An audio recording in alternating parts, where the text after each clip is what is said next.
Bonjour, je m'appelle Sophie Delorme, je suis responsable développement RH sur le site de Safran Ventilation Systems à Blagnac depuis 3 ans et demi. Bruno, un de nos opérateurs de production, m'a sollicité début 2016 pour un entretien RH pour me faire part de son isolement, de ses difficultés à communiquer, du fait de sa totale surdité. Même s'il lit sur les lèvres, il lui est difficile de communiquer, d'échanger avec ses collaborateurs, son manager, de partager les réunions, de participer à des formations, car cela nécessite la présence systématique d'un interprète. Du côté des ressources humaines, c'était également une vraie gestion. À chaque entretien RH, à chaque réunion, il était nécessaire de mandater un interprète et à chaque désorganisation, retard ou changement d'horaire, cela nous était facturé. Il m'a parlé de la solution surdité Helios qui permet, via une tablette ou un téléphone, d'être mis en relation avec un interprète en langue des signes qui traduit en temps réel ce qui est dit. Cette solution agile correspondait aux besoins de Bruno et de l'entreprise. Nous l'avons donc adoptée. J'ai complètement oublié de pointer, je voudrais savoir ce que je dois faire. Tu as un délai de 7 jours pour corriger ton anomalie de pointage via l'application Requartz. Donc là, si tu as oublié de badger aujourd'hui, je t'invite à te connecter à ton compte pour faire la demande de correction. Bon ben d'accord, très bien, j'ai bien compris ce que je devais faire. Merci beaucoup Justine. Avec plaisir, bon week-end Bruno, au revoir.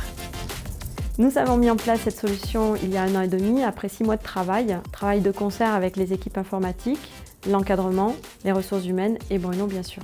Cette solution fonctionne via un forfait en heures. Pour la première année, nous avons choisi un petit forfait, le temps de tester la solution. Nous avons dès la deuxième année choisi de doubler le forfait. À la mise en place, le coût est d'environ 10 000 €. Il couvre le forfait en heures, la mise en place informatique, l'achat de la tablette et la formation de l'encadrement et des collaborateurs de Bruno. Bruno est autonome sur la gestion de son forfait qu'il utilise à sa convenance dans le cadre professionnel. Quand j'ai besoin de communiquer avec le chef, il faut parfois bouger, trouver le meilleur endroit où le réseau passe le mieux. Ce qui est intéressant quand même, c'est effectivement d'être beaucoup plus à l'aise dans la communication. Dès que je veux communiquer avec les collègues, etc., c'est fluide, c'est rapide et ça c'est important. Quand j'ai pris en charge l'équipe dont je m'occupe aujourd'hui, j'ai découvert Bruno et son handicap. On arrive à échanger au quotidien.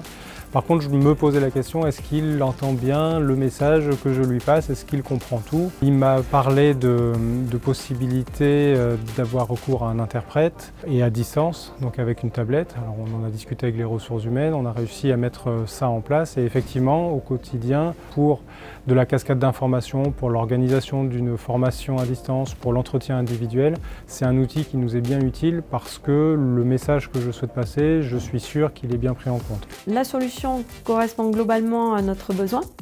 L'objectif de rupture d'isolement est atteint. Il reste utilisable pour des entretiens en face à face ou des réunions maximum 3 personnes et de courte durée. Et pour les formations de plus de 3 heures, il est toujours nécessaire de recourir à un interprète in situ.